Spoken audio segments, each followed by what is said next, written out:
All In Sports Network. We love sports. Hello, everyone. Ben Peck here with you on All In Aggies. We are back after a little hiatus. We'll explain in just a bit. Texas A&M takes on Bowling Green Saturday, 6:30 p.m. Kyle Field. Still trying to get tickets, students to pick up all the tickets from what I saw earlier this afternoon on this Friday, September 20th. And excited to see what the Aggies can do against the Falcons. We're going to touch on a few topics. Number one, Cashius Howell, former Bowling Green Falcon, now playing against his former team. He had some fun stuff to say at the press conference. We're going to, of course, talk about Marcel Reed, his role moving forward, and specifically in this game. And then just the offense in general. One plus of what we saw at Florida was not just how Marcel Reed filled in admirably, but how maybe it could be a sign of things to come as they progress as we go. All right, and again, just a quick explainer. I won't get too into it. Was gone off the grid for a few days. Basically, both computers I have totally crapped out. So apologies for being away for a little bit, but we are back. New camera setup. That took a while to figure out, but we got everything. We're good to go. We're going to have fresh content for you.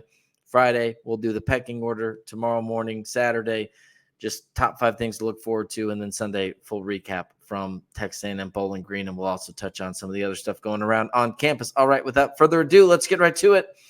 Texas A&M, we did touch a little bit Sunday on the Florida win and some of the stuff we saw there. Interesting times with Marcel Reed coming in, playing admirably. I think I said at the time, I think if Connor Wigman is ready and healthy, you go with him still as the starter. My number one fear is if you put in Marcel and then the offense flutters and then you have to take him out, put Connor back in, and then he's rusty, the offense flutters some more, and then you go back to Marcel. I fear that situation. I think it'd be easier to just say, hey, Connor, it's your job, assuming he could come back like this week. And then, if he's not getting it done, then you make the switch and you kind of commit to that. Then we see what we can do. That being said, I don't know that Connor's going to go tomorrow on Saturday. Mike Elko on his coach's show said it's day to day, which at this point in the season or at this point in the week and given the opponent, I think is probably likely to mean we are going to see Marcel Reed once again. So disappointing, I guess, from a health standpoint for Connor Wigman, but I do think this is an opportunity for Marcel Reed to continue to do what he did. When he got in there against McNeese State, the game was already basically locked up.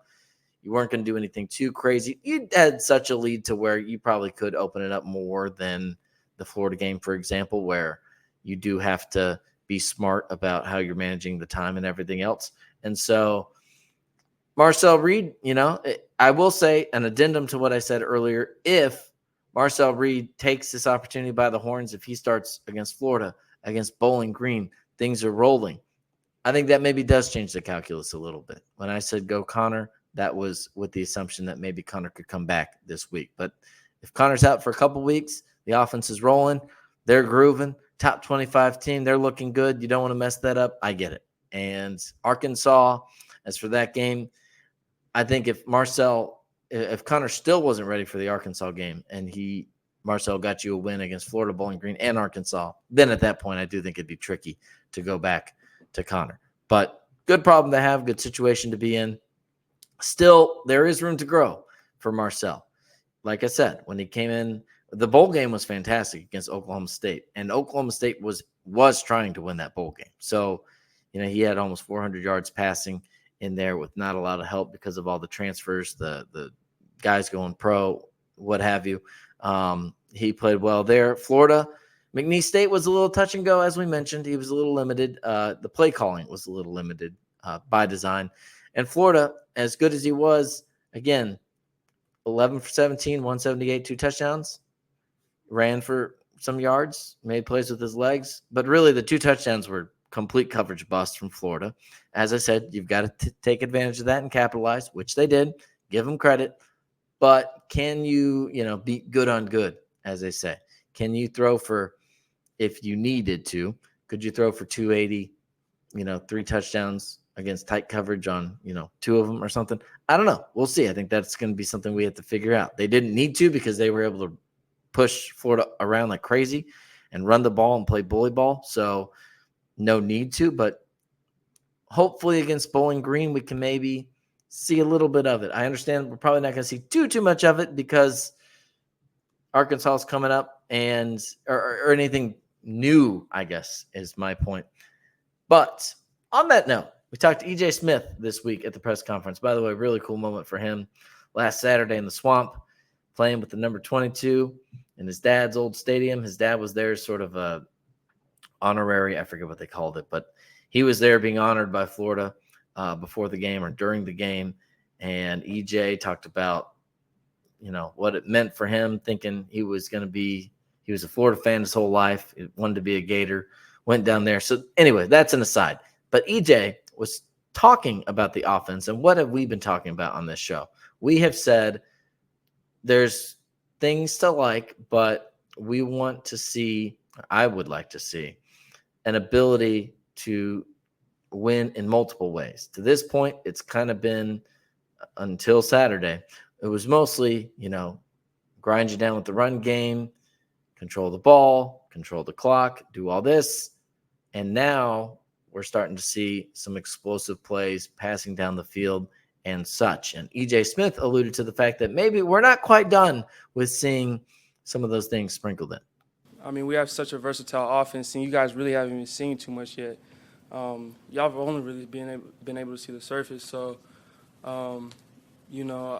I enjoy this offense a lot because, he uses guys where they need to be. He puts guys in the right spots to be great. And you guys still really haven't seen too much yet.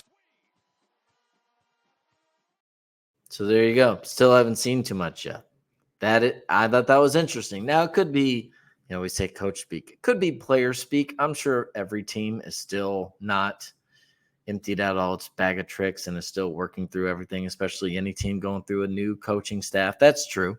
But I don't know. I was relatively encouraged to hear that, given that it's the trend line, right? It's not necessarily where they're at now. And you say, if this is it, like, I'm thrilled. That's not necessarily true, but we're trending to see, instead of just runs, bubble screen, not just bubble screens, but bubble screens, short crossing routes, this and that. We saw a couple shots. And I think some of those routes were there or, were being run in the first couple games, but, didn't really need it against McNeese, and Notre Dame just was not going to allow coverage busts like Florida was more than happy to. So that's something to keep in mind. Bowling Green, we'll see. I think we'll see hopefully a little bit more than we did in game action against Florida, but maybe not quite all the way there because you do have Arkansas coming up. Arkansas game is I don't want to say a must win, but it's like a can't lose kind of thing. So I guess in that sense, if you think of it that way, because man, if you can beat Bowling Green, you can beat Arkansas. You start at 4-1, 2-0 in the SEC. You've got Mizzou at home, and potentially with an opportunity to go 5-1. Mizzou could be undefeated. You could be top 15. I mean, they're 25 at this point, so maybe flirting with the top 15 ranking, if not already in there. And then if you win the Mizzou game, maybe top 10. Not trying to get ahead of ourselves, but just to emphasize the importance of the Arkansas game and how important it is for them to do that. All right. Now let's keep it moving with some more talk on Marcel Reed. Before we do that, now that we're, a few minutes into the show, did want to give further details on the technological situation. I was literally getting ready to do a show on Monday where I was going to discuss most of this stuff. Was listening to the press conference on the computer. I was there, but was listening to some clips here, editing them, and then it just went away. Gone. And I wasn't sure if the outlet was bad. Changed the outlet. That wasn't good. I thought the computer died, the battery. And then I looked, and it was plugged in. And then I tried, another charger with a different device on the same outlet. It worked, but mine didn't. So it was totally fried. And my personal computer, I was hopping on a show like this, had to update the Apple, like the whole system update. I can't remember what it's called now, like Mountain Lion or whatever the new one is. Was installing that, and then it got to probably about 40% on the update, and then it would just stop with the black screen and the white Apple. So that's been out of commission. The other computer went down.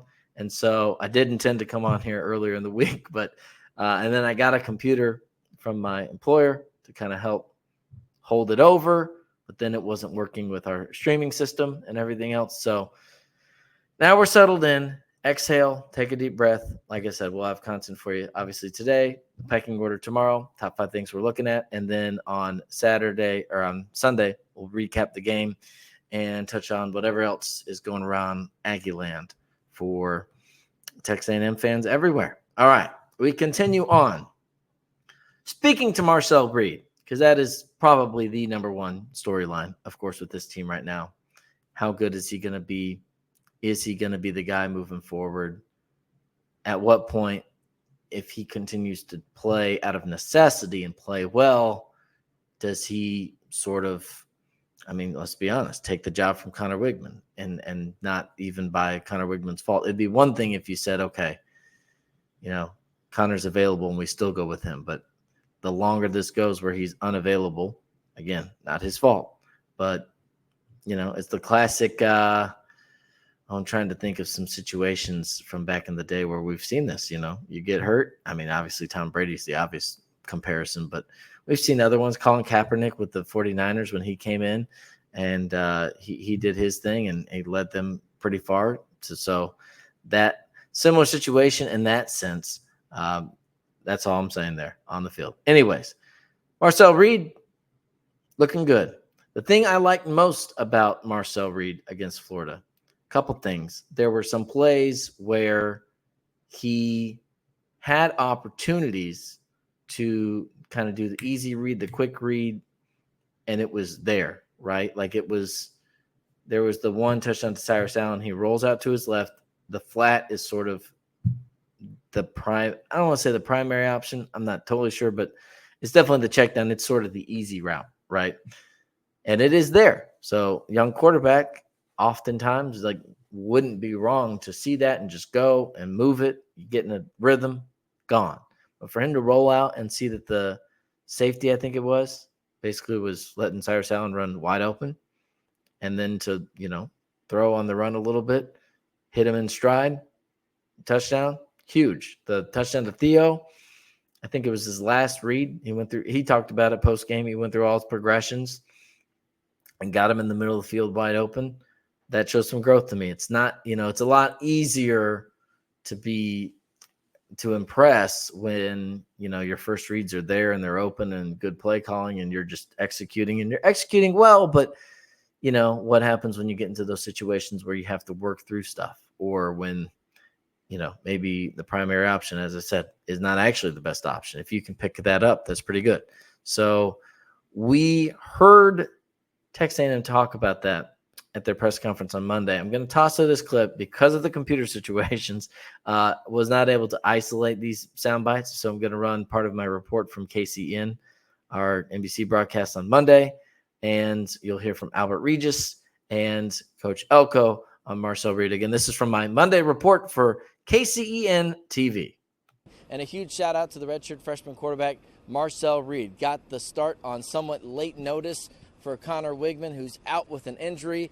And Reed did what his teammates have seen him do countless times on the practice field. He dominated in the swamp. It was exciting to see him finally do it to someone else that's not us. I will say that. We dealt with that for Lord knows how long. I can't tell you the amount of times I've seen him do that to our defense. So finally seeing him do it to someone else, I mean, we knew he could do it, don't get it wrong. But when you see it against someone else that's not one of your own teammates, I mean, that's a different type of joy. The thing I yelled at them the most is when they make scout team throws. Like, I don't want to see you make a scout team throw just because the guy's open if that's not where the ball should go, right? The ball's got to go where the ball's supposed to go based on coverage, look, leverage, not just because Noah Thomas can run past the scout team quarterback, or you're going to just throw the ball there. And so I think we harp that stuff a lot, and so we see it every day because I think Colin demands it of him. And so I think that's maybe some of the improvement that we've gotten from him. Very well said. And I think that's probably the most encouraging sign of Marcel Reed's growth, right? Right. It wasn't just like, I just went over it. It's not just, or even there where it's really not the right throw, but your guy can make the play. Like, you're making the actual best decision. So I thought that was exciting, encouraging. Obviously, you'd like to see a lot of that against Bowling Green if you can. Trying to think of some other areas. I mean, again, we'll get into it on the pecking order tomorrow, but just some other things I'd like to see going into this. We did see some sacks against the Gators. That was encouraging. If we could, it would be nice to see them have a game where they just absolutely wreaked havoc, and not just like McNeese where they forced a couple interceptions off of some pressure and some turnovers there, but you have maybe a couple of those plays and you have 5-6 sacks or something like that, and let those guys eat. The run game, I think the running, that was maybe, I don't want to say understated because it was a pretty obvious headline, but like, I don't know that we can fully appreciate how impressive it was what they did down in the swamp. I mean, 310 yards rushing. I think maybe what made it not feel or could make it feel less crazy is the fact that, your leading rushers, Le'Veon Moss, 110 yards, but it's not like you had a guy, or a healthy Reuben Owens in an alternate timeline drop 190 on you, or when A&M's been on the other side of it, when like Quinshon Judkins comes in here and runs like crazy with nice runs supplemented by Jackson Dart as well. You didn't see that. You saw kind of the running back by committee, and it worked out obviously very well. So would like to see them continue to do that.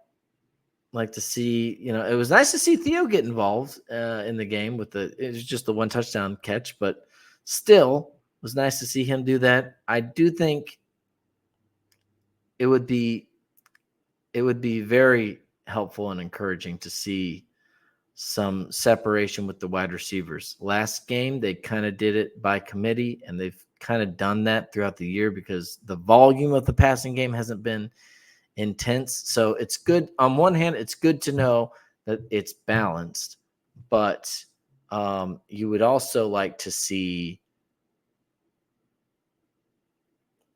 when it's so low volume and it's balanced, I almost get a little concerned that there's like, can they separate themselves? Just like we were talking about with Marcel Reed, like, can he have a game where he throws for about 300 yards if he needs to, and or Wigman, whoever it is passing, and they win that way?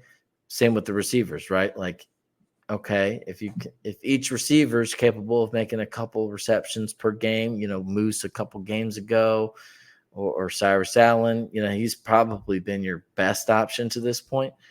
He only had 3 catches against Florida. Again, not his fault, but I'm just saying it would be nice to see that in your toolbox, that you have multiple wide receivers where you can still stay balanced, but instead of each of them getting 2 catches, a catch, you can have Moose and Ja'Day Walker and Cyrus Allen and Donovan Green catching 8, 6, 4, game balls in the same game. So I don't know. That'll be something to see there. Going back to the defense, we talked about it. Our guy Cashius Howell, Bowling Green transfer, the pride of Kansas City, Missouri. He is a redshirt junior, had a couple years with the Falcons. Just pulling up his stats here. Led the MAC, 9.5 sacks, which was also tied for 16th nationally. Versatile guy. He's 6'4", about 2, I think he's listed 6'4", 240-ish. But he's got speed. He's not an overly imposing edge guy like a Nick Scorton type, knowing that Nick is also, relatively versatile for being a defensive end. So he kind of talked about it at his Monday press conference, which I think was somewhat of a surprise. He was not, from my recollection, on the list initially, but he did make it there.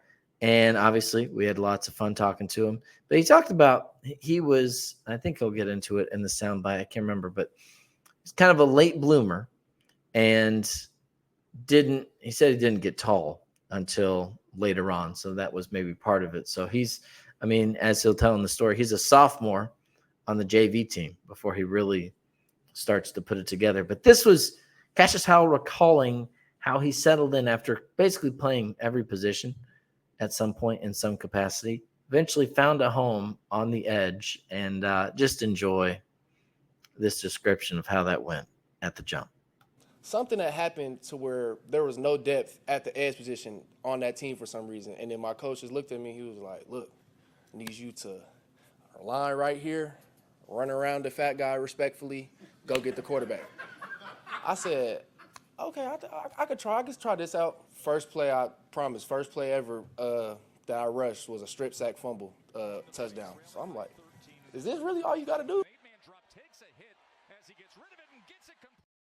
Sometimes it really is that simple. That's all you got to do. You just got to respectfully run around the guy and go get the quarterback. So just a fun moment there. Cashius Howell, he's been one of the more intriguing pieces from the transfer portal. Obviously, you get Nick Scorton in, but from the Big Ten, he was at Purdue, but I mean, you lead the Big Ten or tie for the lead in the Big Ten with sacks. You've obviously done something. We did see Howell get his first sack, one of the first 2 sacks for Texas A&M in that game against the Gators.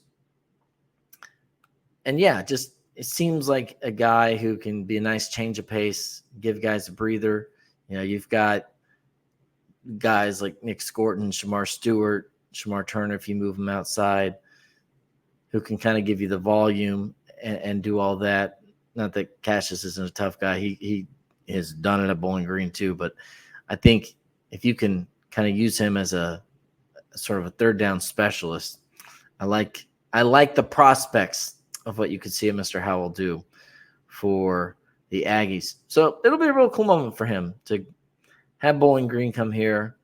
He says he's still friends with, a lot of those guys on the team, obviously left under good terms with his former teammates, and balled out there. We'll see if he can ball out again against his team and maybe have something to remember for quite a while. All right, that's all the football talk on this episode of All In Aggies. A few other things, news and notes that we're going to get to. It was reported men's basketball will be at UCF to open the opening night of the college basketball season. So Buzz Williams and the guys, I think they'll be kind of set. I feel like they're going to be similar to what we felt going into last year with that team. Now, that team probably underperformed those preseason expectations. I mean, they definitely did, with the caveat that in the tournament, if you account for the fact that they obviously got a win and then they almost knocked off one of the best teams in Houston, that sort of made up for it. And then the obvious caveat of, losing Julius Marble to the season for some very serious, legal situation. And that's nothing that anyone can plan for and account for. It was, I think, handled appropriately from what we've known by Texas A&M to not have him on the team. But just on the court, there's a huge impact. You need interior scoring. Just the same way we talk about football, needing to have multiple ways to get the job done and multiple ways to get there and break a team down. That team for Texas A&M last year too often did not have, a plan B or other ways other than Wade, get hot, go crazy, and then we'll find a way to supplement the rest. Henry Coleman was battling injuries. That didn't help in terms of their interior post scoring. He's back healthy. We saw the late emergence of Manny Obaseki, which is something that was not really there until about midway through conference play. So that sort of, once they found that and they started to find that plan B, then they were able to kind of go on a little bit of a run toward the end of the season.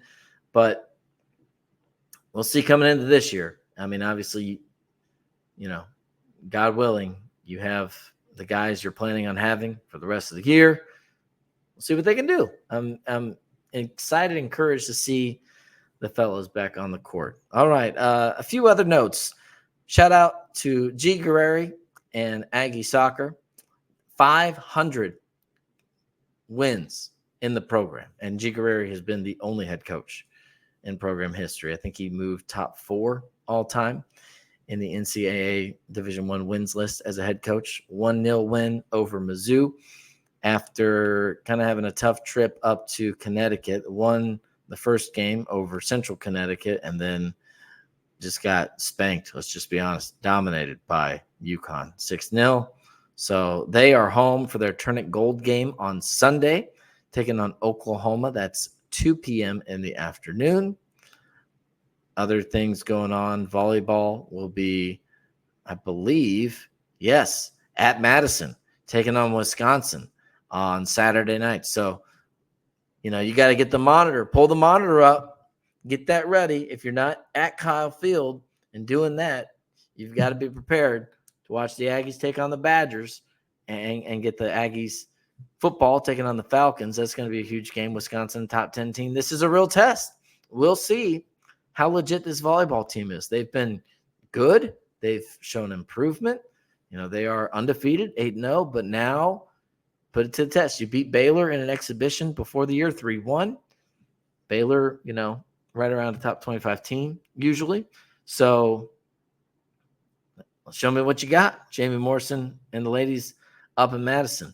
And golf is busy as well. Women's golf in Tennessee. Men's golf is in Illinois. Again, we cover every sport here on campus. We'll be able to do more in depth once people are actually on campus and not just going away all the time. We are going to hope to bring you some of that stuff because I think there's an interest in, I know people are not like as ride or die emotionally with how the sports do, but it's like Sam Bennett. If I told you, hey, there's going to be a senior from nearby to boot who is going to come out and play at the Masters in the final pairing for the third round because he's like a couple shots off the lead, all of a sudden you're interested. Oh, now you're interested in golf, right?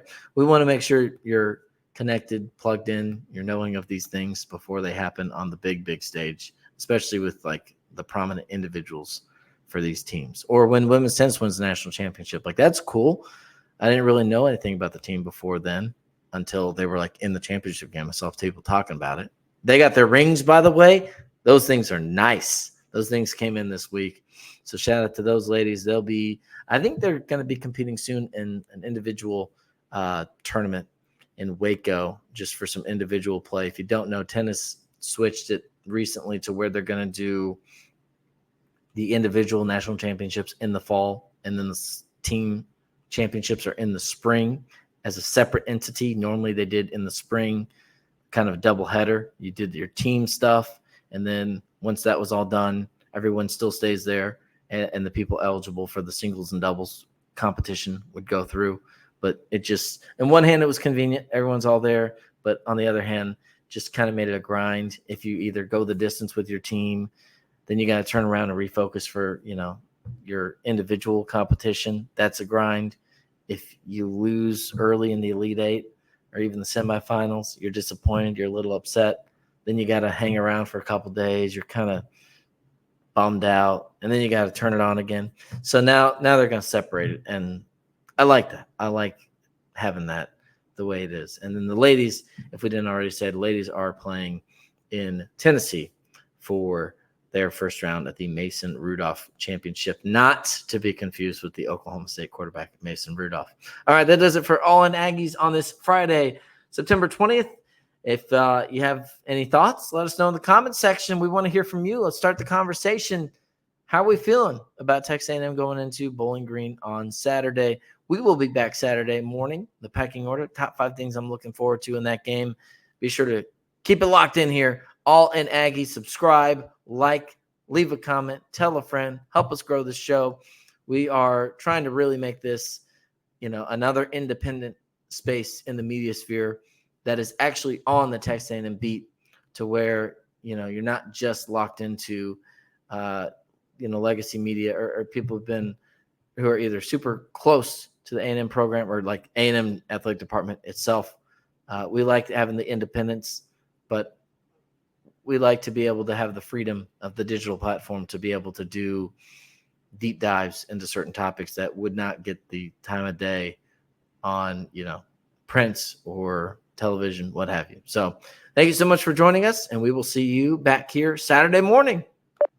All In Sports Network. We love sports.